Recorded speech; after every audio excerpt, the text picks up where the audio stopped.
Alright, so funny story. Now I'm outside. At least I can talk louder. At least, I guess. Here's part two. Now, my camera did that funny little thing, like still, where sometimes it just randomly cuts off.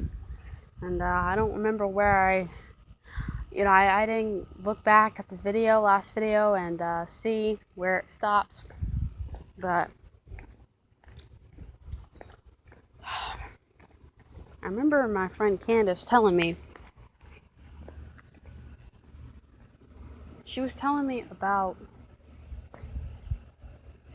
basically, when I was telling her about my spiritual experience, she asked, okay, because I told her, when that thing came to me, it's like it came into me, like it just came inside my chest. I felt like this energy come inside my chest, and like this swell of energy inside my chest. And yes, eventually throughout the rest of my body, happened pretty fast, I'd say. I went from this to this and this, and no time. That's how it was. But yeah,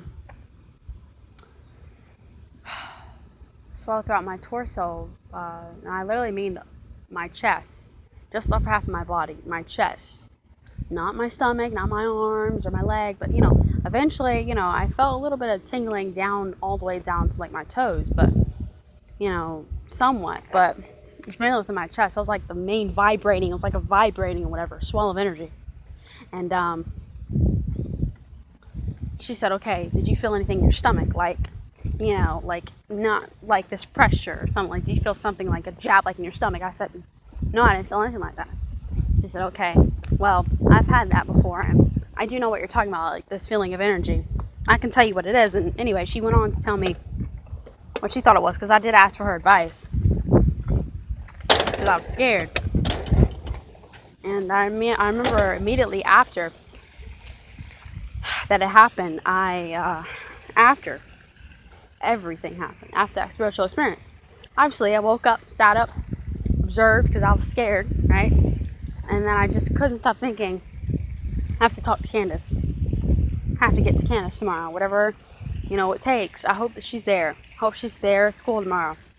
And I can't tell you how glad I was when I saw her walk in the next day. Like the very next, I'd say later on that day. Because it wasn't the next day. This was early in the morning. Right? Around, like the 3 in the morning, that kind of stuff. Anyway. Yeah. I was happy when I saw her walk in. I was really happy. Because I knew that somehow everything was going to be okay. It was like a breath of fresh air, like things would get worked out. And even if she didn't know what the hell I was talking about, at least I can still talk to her and feel okay about it, because she already let me know that she was, spiritual and, well, religious, she's a Christian or whatever. I forgot which one she said she was, Baptist or something. I really don't know. There's so many, but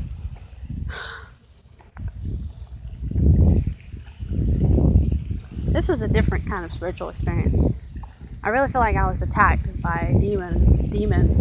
Happened twice. It was like 2 dreams that was like meshed into one. Now one dream, fuck. Dang, I'm so mad. I'm mad because I just explained this.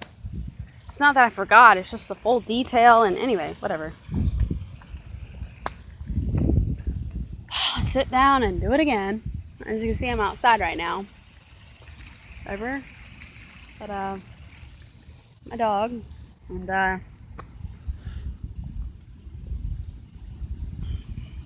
I fell asleep in my stomach, right? On the right side of my bed. Mind you, this is only 20 minutes something, right? Only 20 minutes. And there's none of that crap where you're like, well, when you dream, it's a lot longer than you think it is. No. Because I remember, I was really tired, so it's not that surprising that it was easy to go to sleep. But I didn't really go to sleep. That's the thing. It was like I was kind of in and out of dreaming.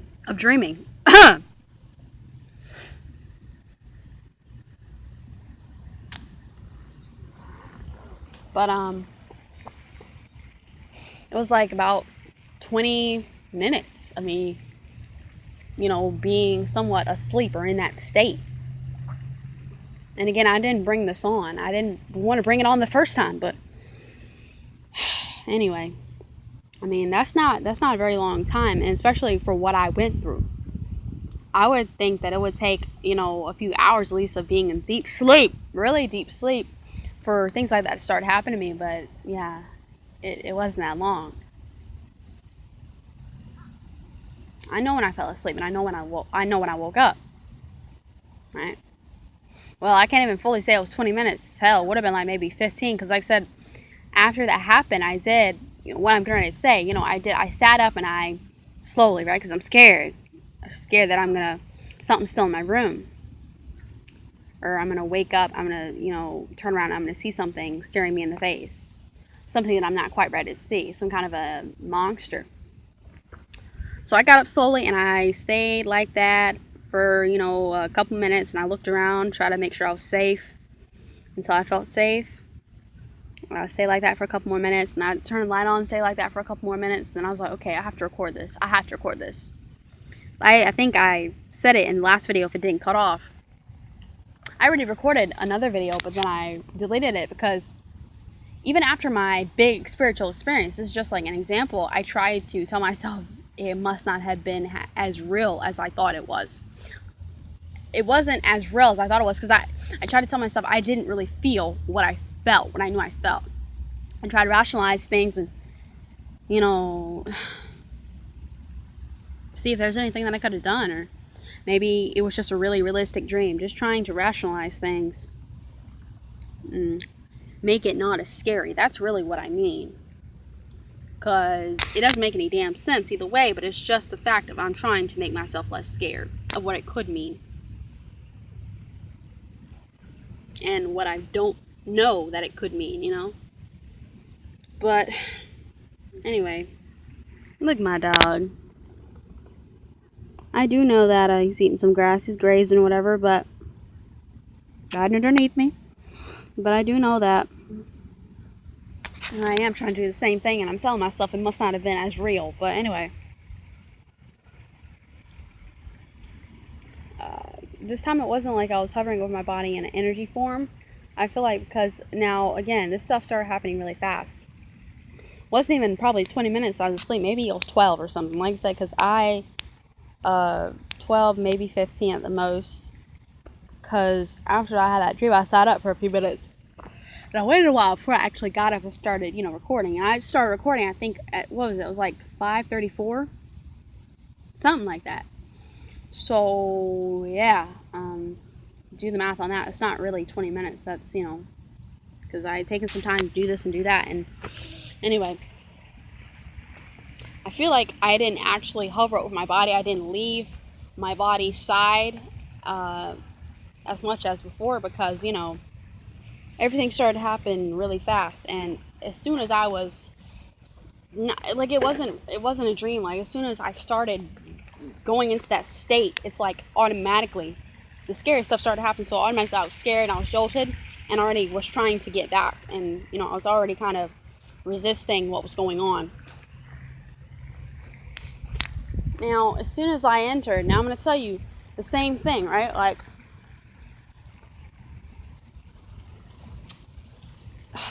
it was like I was watching myself sleep. Like, I was asleep. Now, and it's like, I could see my physical body with how I literally left it asleep. I was laying on my stomach. And it wasn't just me, sleeping of me sleep. No. I fell asleep exactly how I did, right? But I remember I was even wearing the same pajamas and shit. Like, yeah, like I'm wearing the same shirt. Like, something. No, I had taken off my shirt. I was just in like my boxers or whatever, but like I was wearing the same thing that I went to sleep in. So, anyway, shirtless and, whatever else. But I was watching myself sleep. I saw my physical body laying on my stomach to the right side of my bed asleep. Turned, my head was turned exactly how it always is, right? That's how I get to fall asleep. on that one side. It's weird, but that's what it is. And anyway, yeah, it's like I was beside my bed. Literally, I wasn't hovering over myself, like, like in the air, like before.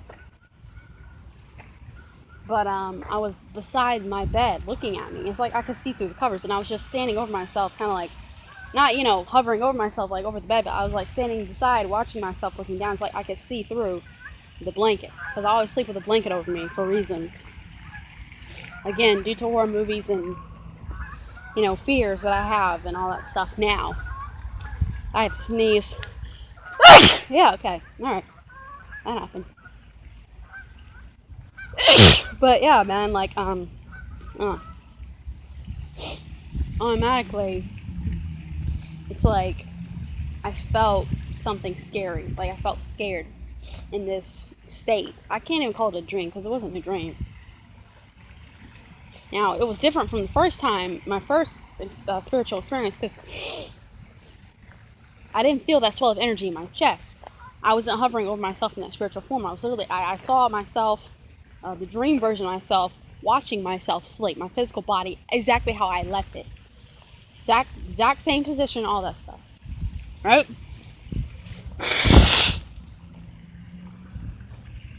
Oh man. Exact same position, all that stuff. How I managed to fall asleep for those few minutes. Because it wasn't that long. It wasn't. It really wasn't. And, anyway. Now, before, I mentioned that my friend was talking about a pressure in your stomach. Now, that happened to me this time. I've heard other people talk about how, they, when they start to meditate or go into a certain state, like, they feel like this hot, heavy pressure, like, around their head, and they start to maybe, their eyes flicker and everything, like, really fast, and maybe they start mumbling to themselves, and, I don't know.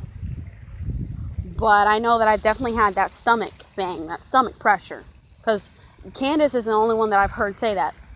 After Candace talked about all of that other stuff, and, demons being in people, and exercising demons out, and it's not like that, movies really make it, movies really spice that mess up, because I expect demons, when they're possessing you, because what I've seen, right, all the crap I used to watch, I expect, like, your eyes start, bleeding, and, you start, bouncing off walls, and, all that, yeah, but it's not like that, like, I mean, I've seen it, and I do believe it, what I'd seen.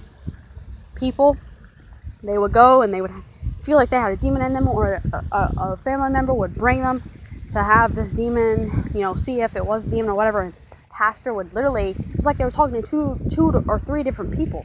The pastor would be like, go down, demon, and then, like, the demon would, like, go down, and then suddenly the pastor was talking to another person. And this person even answered to a different name and called itself a different name, so, like, Jezebel and that kind of stuff. So I don't know the story of Jezebel. I don't. I feel like it is a story in the Bible. I think if I remember correctly, it is. I haven't read it personally. And rather than talk about it and not really know about it, I don't want to talk about it because, I don't really know about it, so I'm not going to, I got to find out more.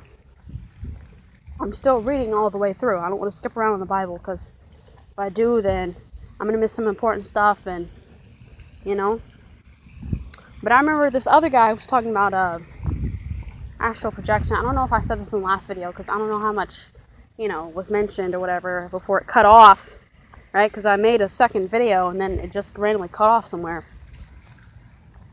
But I'm going to tell you, he was talking about when he got into astral projection.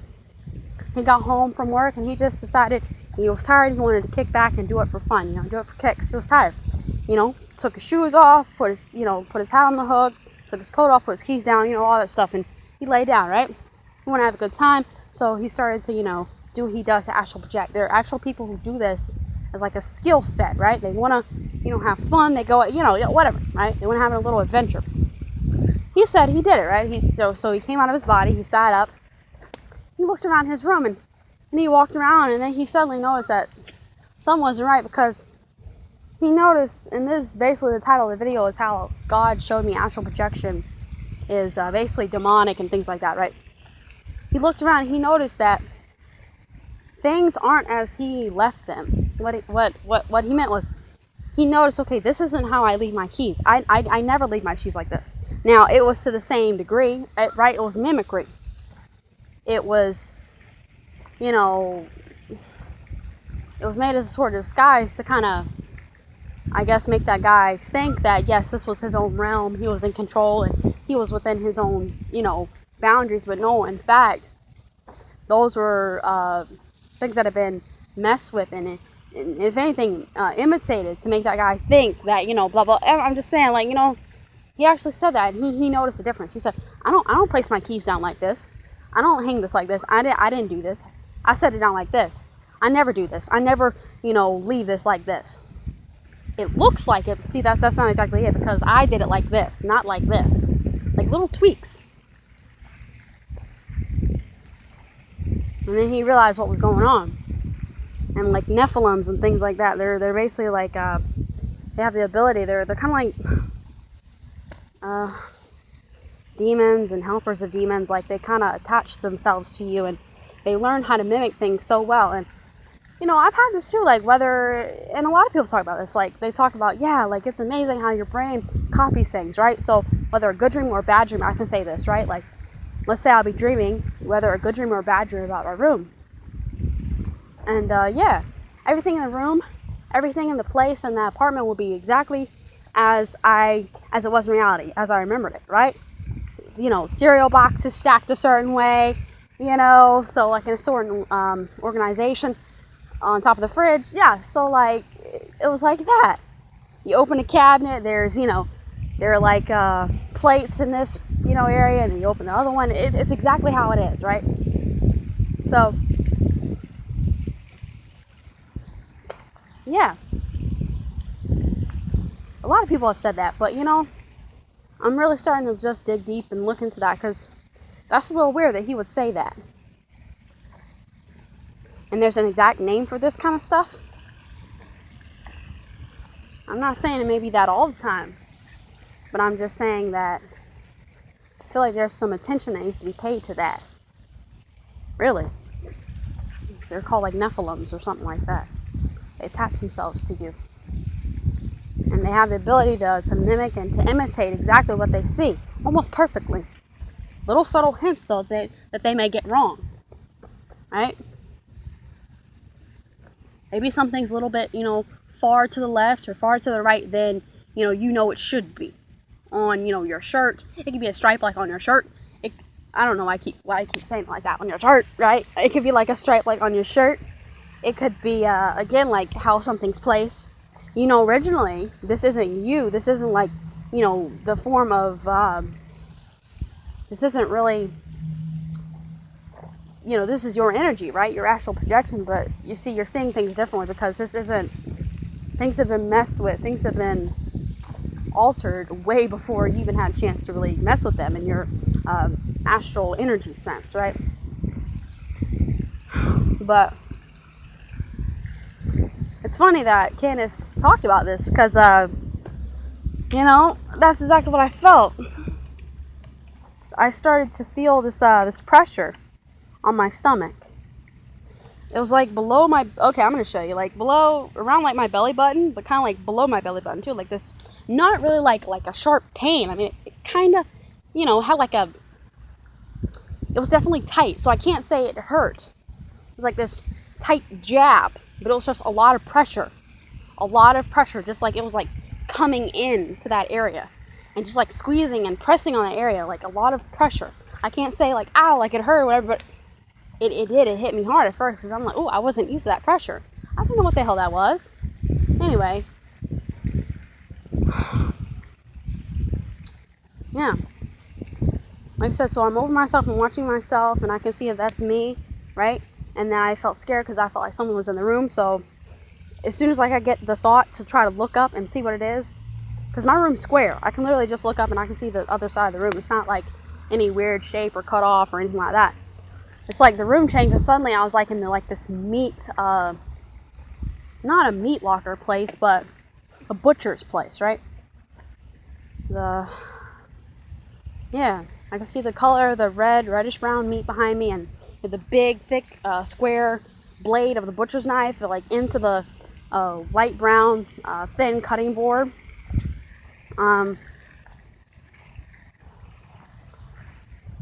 It was kind of like a dim light, not exactly gray.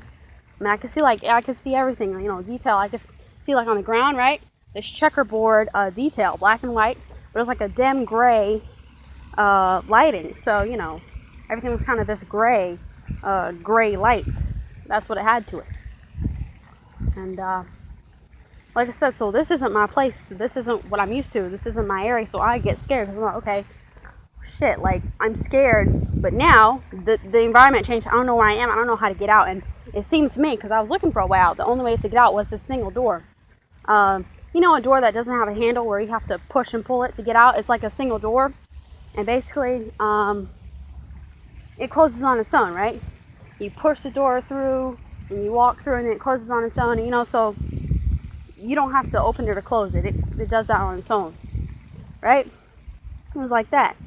And okay, just imagine like, okay, this is going to be corny, but like SpongeBob, okay? Let's just roll with me, okay? I'm not going to start talking about, you know, pineapples and crap, but anyway. Back to pineapples. Remember his pineapple, okay? Like the door. His door is there's like a little kind of like, imagine like a kind of like submarine kind of window thing, right? There's like it's like kind of like an industrialized thing. That's how it was. Sorry I had to pause that. My dog was getting a little bit wild, but I'm ready to take him inside. Yeah, but Rufus, you're trying to sneak back over there, you thing, you. Anyway. Oh. Alright, well, annoyingly enough, I'm going to have to make a part 3 or whatever, so my dog literally just kicked dirt inside my shoe, and I think there are a few bugs in here now, so. Oh, hang on.